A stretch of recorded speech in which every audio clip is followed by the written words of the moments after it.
Pushpin disclaimer: this story is a fictional emotional narrative inspired by real-life themes of love, loss, and infidelity.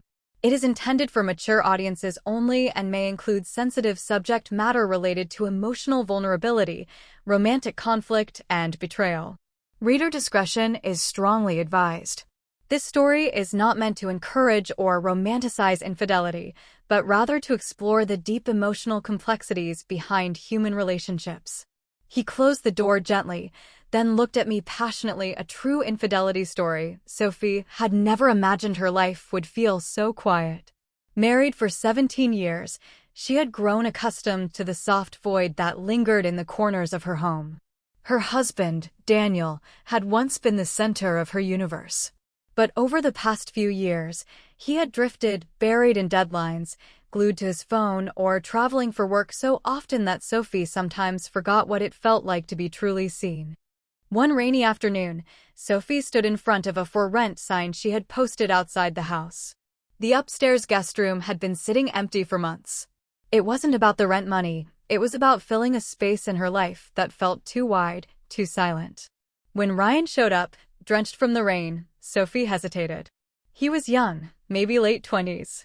Messy brown hair, a soft voice, kind eyes. He said he was an artist, looking for a quiet space to live while finishing a gallery piece. There was something about him, gentle but unfiltered, that made Sophie feel something she couldn't name. She handed him a towel and a mug of tea. That's how it started. Over the next few days, Ryan moved in upstairs. Sophie kept to herself, but occasionally they crossed paths in the kitchen or out on the porch. Their conversations were light, weather, music, books. But even in those casual exchanges, she noticed things. The way he listened. How he remembered little details she mentioned. The way he smiled, not out of politeness, but warmth. One evening, she brought him a tray of cookies she'd baked. Ryan opened the door shirtless, clearly not expecting a visitor. Sophie's eyes darted away, flustered. He chuckled softly and quickly grabbed a shirt. "Sorry, I wasn't expecting anyone," he said, taking the tray from her hands. "No worries. Just thought you might like something sweet," she said, eyes on the floor. Their hands touched briefly as he accepted the tray. Sophie looked up and time stilled. His eyes were focused on hers with an intensity that sent a shiver down her spine. She smiled nervously, about to leave, but he said something simple. "Thank you, Sophie. That's really thoughtful." It wasn't what he said. It was how he said it, like it mattered. That night, Sophie lay in bed next to her husband, staring at the ceiling. Daniel was already asleep, his back turned. She reached over for her phone, stared at the clock, 1:07 a.m. She thought of Ryan. Of the way his hand brushed hers. Of the way his eyes lingered. She told herself it was nothing. Just loneliness playing tricks. But deep down, she knew something had just shifted. Sophie woke earlier than usual the next morning. The memory of Ryan's eyes meeting hers the night before still lingered, like the scent of something sweet that refuses to fade. She brushed it off, chalking it up to the awkwardness of the cookie tray moment. But when she stepped out onto the porch with her cup of coffee, she froze. Ryan was already there. He was sitting on the far side of the porch swing, sketch pad in hand, bare feet tucked beneath him. A steaming mug rested beside him. He looked up as she opened the screen door, offering a small, disarming smile. "Morning," he said, tapping the blank paper with his pencil. "You're up early." "I could say the same for you," Sophie replied, her voice casual, though her pulse wasn't. She took the opposite end of the swing, careful to leave a good gap between them. The silence between them wasn't awkward, it was comforting, filled with the soft sounds of morning birds and distant lawnmowers. After a few minutes, Ryan glanced her way. "I've been thinking about painting something with more emotion," he said. "Something real. Not just pretty colors.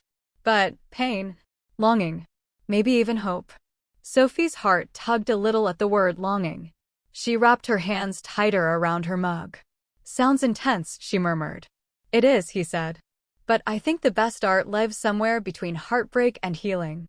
That line sat heavy in the air. They began to make it a quiet habit, coffee together on the porch every morning. It wasn't planned, and they didn't talk about it. But somehow, both of them showed up at the same time every time. Sometimes they spoke. Sometimes they didn't. But gradually, their conversations grew deeper. Ryan asked her about her past, her dreams before marriage, the places she wanted to travel but never did. Sophie, initially guarded, began to open up. She talked about her love for books, her once bright passion for photography, her quiet sadness that she had no one to share it with. And Ryan listened. Really listened. Unlike Daniel, who only half heard her between work calls, Ryan leaned in with interest, nodding, sometimes adding his own thoughts. He didn't offer solutions, he offered presence. That felt like a gift Sophie hadn't received in years. One morning, as Sophie stood to leave, her mug now empty, she turned to say goodbye. Ryan reached up, gently tucked a loose strand of hair behind her ear, his fingers brushing her skin. Sophie froze. It was soft, intimate, innocent, but undeniably tender. Their eyes met. Hers filled with shock. His with calm assurance. He pulled back quickly, offering a small apology with his eyes, though no words passed. Sophie nodded and walked inside, heart pounding, cheeks flushed, breath unsteady. In the bathroom, she looked at herself in the mirror and whispered, "What are you doing?" But the answer never came. Only the memory of his touch remained. And it stayed with her all day. The storm rolled in like a warning. Heavy clouds swallowed the sky by late afternoon, and thunder cracked in the distance as the first droplets hit the windows. Sophie stood by the kitchen sink, staring at the sky, her fingers absent-mindedly twisting her wedding ring. The house was unusually silent. Daniel was in Boston for a 3-day conference. She was alone. Technically. She glanced upstairs. Ryan. Just knowing he was in the house unsettled something inside her, a quiet restlessness that had been building for weeks. By evening, the storm was in full force. Wind howled. Trees swayed dangerously. And suddenly, everything went dark. The power was out. Sophie startled as the lights died. She fumbled with her phone's flashlight and lit a few candles. Just as she was placing one on the coffee table, there was a soft knock at the door. She froze. Then came his voice. "Sophie? You okay?" She opened the door to see Ryan standing there, holding 2 unlit candles and a box of matches. His hair was messy, shirt slightly damp from checking outside. In the glow of candlelight, his features looked softer, more vulnerable. "I thought you might want company," he said. Sophie hesitated. Her heart told her to say yes. Her mind screamed to shut the door. But loneliness had a voice louder than guilt. "Come in," she whispered. They lit the candles together, placing them around the room. The flickering flames danced on the walls as they sat across from each other on the couch, legs tucked beneath them like 2 teenagers on a sleepover. They talked about childhood fears, worse storms they'd lived through, and even music. Ryan shared that his mother used to light candles every time she missed someone. Sophie, touched by the story, shared her own memory of lighting a single candle after her miscarriage, a moment Daniel had barely acknowledged. Ryan didn't speak. He just reached out and took her hand. She didn't pull away. The room grew still. Outside, thunder rumbled like a distant drumbeat, but the silence between them was louder. "I feel like I've known you longer than just a few weeks," he said gently. Sophie looked at him, unsure how to respond. "I don't mean to make this complicated," he continued. I feel something." She swallowed hard. Her lips parted to speak, but no words came. Her hand still rested in his. "I'm married," she whispered, finally. "I know," he said. "And I'm not asking for anything. I just wanted you to know you're not invisible." That broke her. A tear rolled down her cheek, and Ryan reached forward, wiping it away with the softest touch. She didn't stop him. They sat in silence after that, still holding hands. There was no kiss. No embrace. Just a flicker of something forbidden passing between them, silent, real, and impossible to ignore. Sophie went to bed that night and cried quietly into her pillow. Because for the first time in years, she had felt something. And she knew this storm wasn't over yet. The storm had passed, but something had shifted inside Sophie. In the days that followed, everything seemed louder, The sound of her footsteps, the creak of the stairs, even the way her breath caught when she knew Ryan was nearby. Their morning coffees resumed, but now there was a new weight to their conversations. The space between them on the porch swing grew smaller. Their laughs came softer, more intimate. Their silences were thicker. Sophie started skipping Daniel's calls. At first, it was unintentional. She was busy cleaning, or she missed the ring. But soon, she began letting the phone ring out on purpose. His voice felt distant now, like a memory from a version of her life she no longer lived in. She told herself Ryan was just a friend. That the touch during the storm was innocent. That the look he gave her during breakfast wasn't desire, just compassion. But she knew she was lying to herself. One evening, Sophie made dinner and noticed Ryan hadn't eaten. She knocked on his door, holding a plate of pasta. He opened it, surprised. "You didn't have to," he said, taking the plate. "I wanted to," she replied. "You've barely left your room today." "I was working. Got a little lost in the piece I'm painting. Can I see it?" He paused, then opened the door wider. "Yeah, sure." Sophie stepped into his room for the first time. It smelled faintly of paint and sandalwood. Sketches were pinned to the wall, books piled on the floor. And on the easel in the corner stood the painting he had mentioned weeks ago, the one about longing. It was a woman's back. Bare shoulders. Hair tied up. Candlelight falling across her spine. Sophie gasped. "Is that?" "It's you," Ryan said, gently. "From the night of the storm. I couldn't forget the way you looked in that light. Vulnerable. Beautiful." She turned to face him, breath catching in her throat. "Ryan." He stepped closer but didn't touch her. His voice lowered. "You don't have to say anything. I know this is complicated. But I'm not pretending. I want you to know what I feel isn't casual." Sophie looked up at him. Her lips parted. She felt the pull, the magnetic, silent ache that had been building. And this time, she didn't walk away. As they stood in the dim room, inches apart, Ryan reached for her slowly. His hand brushed her lower back, drawing a line of fire across her skin. Her eyes fluttered closed. She didn't resist. For a moment, time stood still. Then she stepped back, shaking, breathless. I need to go." She turned and walked out, not looking back. But her legs trembled with every step, and her heart slammed against her chest. Because now it was no longer just glances and touches. The line had blurred. And both of them had crossed it, if only for a second. The next 2 days were unbearable. Sophie avoided Ryan as much as she could. She stayed in her room longer than usual, skipped her morning coffee on the porch, and busied herself with meaningless tasks, cleaning already spotless countertops, rearranging kitchen drawers, folding laundry that didn't need folding. But nothing could silence the ache inside her. The memory of his fingers on her skin, his breath so close to hers, it haunted her every moment. Daniel had called twice. She didn't answer either time. She told herself it was because she was confused. But deep down, she knew why she couldn't face her husband. It wasn't guilt over what had happened. It was the guilt of what she now wanted. That night, the house was silent again. The rain had returned, light this time, tapping against the windows like a whisper.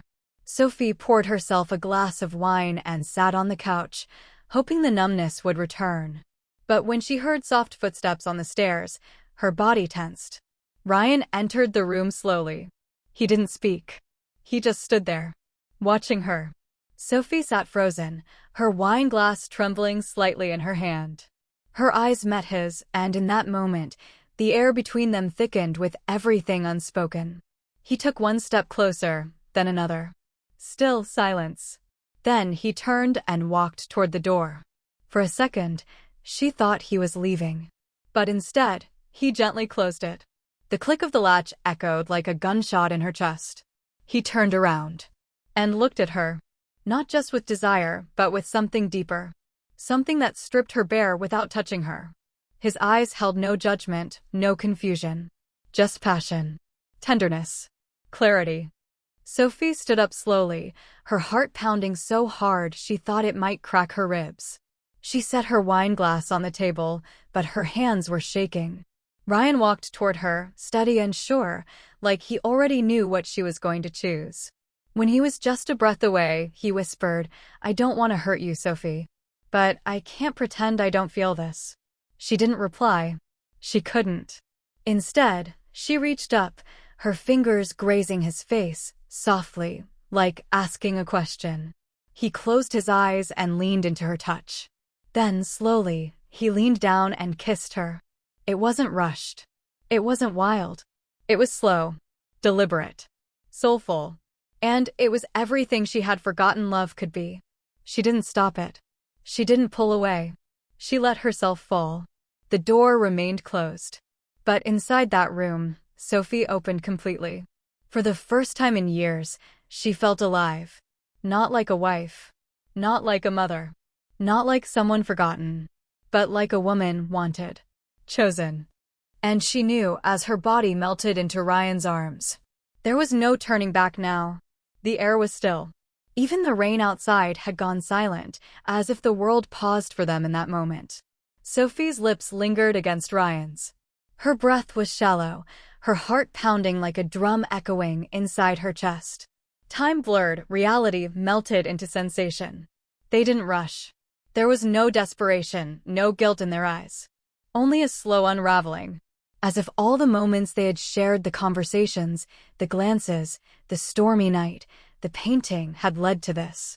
Ryan led her gently by the hand to the couch, then paused. Only when she nodded softly did he continue. He kissed her again, deeper this time. And she responded not out of lust alone, but out of years of suppressed longing. Sophie felt her walls breaking down. For years she had given so much of herself to a marriage that no longer held her. She had been a wife, a host, a caretaker. But that night, she was just Sophie. Just a woman who wanted to be touched like she mattered. Ryan whispered her name like it was a secret only he knew. Every touch was careful, respectful, worshipful. He studied her, responded to every breath, every pause, every glance. Sophie, in return, let go. Of fear. Of shame. Of who she was supposed to be. They made love slowly, like it wasn't about the act itself, but everything it symbolized. Trust. Escape. Belonging. Every sigh and every kiss carried the weight of something deeper than either of them was ready to admit. When it was over, Sophie lay in Ryan's arms, her head resting on his bare chest. The candle on the table had melted halfway down. Outside, the wind picked up again, but the storm inside her had quieted. She felt still. And heartbreakingly whole. "I shouldn't be here," she whispered, her voice shaky. "This isn't who I am." Ryan brushed his fingers through her hair. "Maybe it is. Or maybe this is just a part of you no one else ever really saw." That thought hit her harder than she expected. For years, Daniel had barely looked at her. He didn't ask about her dreams. He didn't notice the little things, the way her laugh changed when she was nervous, or how she always left the porch light on until he came home. But Ryan saw all of it, even in silence. Sophie fell asleep there, wrapped in warmth and something dangerously close to love. But when she woke up the next morning, the sunlight streaming through the curtains wasn't comforting. Reality came crashing down like glass shattering. She turned to find Ryan still asleep beside her, his chest rising and falling steadily. Her phone buzzed on the coffee table. A text from Daniel lit up the screen. Flight changed. "I'm coming home tonight instead of tomorrow. Miss you." Sophie stared at the message, heart thudding. Her chest tightened. Because everything had changed. And there was no undoing what she had done. Sophie sat on the edge of the couch, still wrapped in the same blanket from the night before. The morning sunlight was too bright, too harsh, like it knew what she had done. Ryan stirred behind her but didn't say anything. Maybe he sensed it too, the shift, the sudden weight of the world crashing back down around them. The room smelled faintly of wax and skin. Her dress from the night before lay folded on the armrest, and her phone buzzed again on the table. Another message from Daniel. "Boarding now. Can't wait to see you." Sophie closed her eyes and let out a shaky breath. "I should go," she whispered. Ryan didn't stop her. He only nodded, eyes soft but understanding. He pulled the blanket up to cover himself as she dressed quietly, not looking at him again until she reached the door. "Sophie," he said gently, "I don't regret it." She paused. "I don't either. But I don't know what to do with it." Then she walked out. The house felt different now. The air was heavier, her feet slower. In the bathroom, she stared at herself in the mirror, smudged eyeliner, tousled hair, lips still slightly swollen from his kiss. She didn't recognize the woman staring back. But she didn't hate her either. Later that evening, Daniel returned. He walked through the door like nothing had changed, like the woman in front of him was still the same wife he left behind. He hugged her with one arm, distracted by his phone in the other. "Flight was exhausting," he mumbled. "Got any food?" Sophie smiled faintly and nodded. "I'll heat something up." As she moved through the kitchen, her movements felt robotic. She laughed at the right times, nodded when he spoke, asked him about work. But none of it reached her. Her thoughts were elsewhere, on Ryan. On what she had allowed. On what it meant. That night, Daniel fell asleep with his laptop on his chest. Sophie sat beside him in bed, staring at the screen, at the blinking cursor of an unfinished email. She wasn't angry at Daniel. He hadn't done anything cruel. But that was the problem. He hadn't done anything at all. And in his silence, in his absence, something inside her had slowly died. Later, as she walked toward the guest stairwell, she found an envelope resting at the bottom step.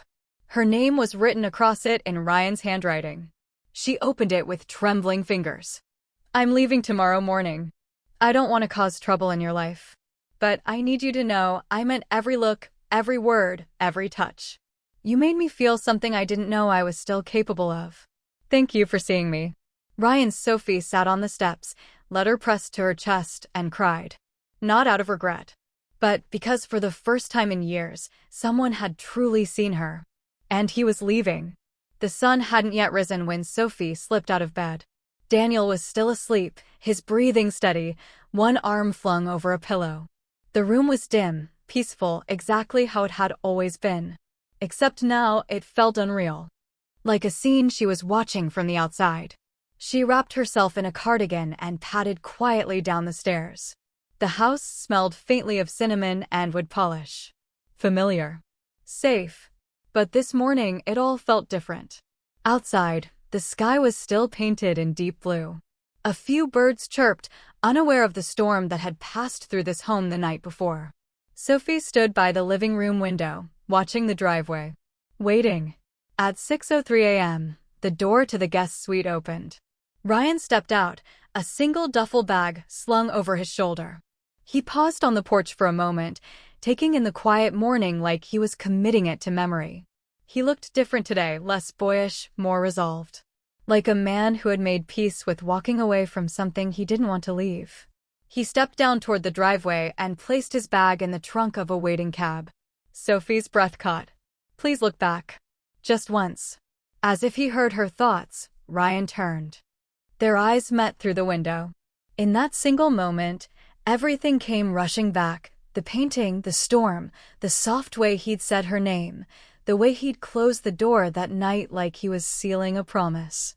And now, he was breaking it, but gently. Just like he had come into her life. He didn't wave, didn't smile. But his eyes said it all. "I'll never forget you." Sophie placed a hand on the glass, her heart aching with the finality of it. But this wasn't a tragedy. Not really. It was a reminder that she was still alive. That her heart could still beat wildly. That her body could still feel wanted. That somewhere beneath the layers of silence and routine, she was still a woman who could be loved. The cab pulled away slowly. Ryan didn't look back again. And she didn't expect him to. Hours later, Daniel was up, sipping coffee and scrolling through news on his phone. He barely noticed the way Sophie moved more softly through the house, or the way her eyes lingered on empty spaces. "Sleep okay?" he asked, not looking at her. She smiled faintly. "Yeah, just strange dreams." He nodded, already distracted again. And Sophie knew this was her life now.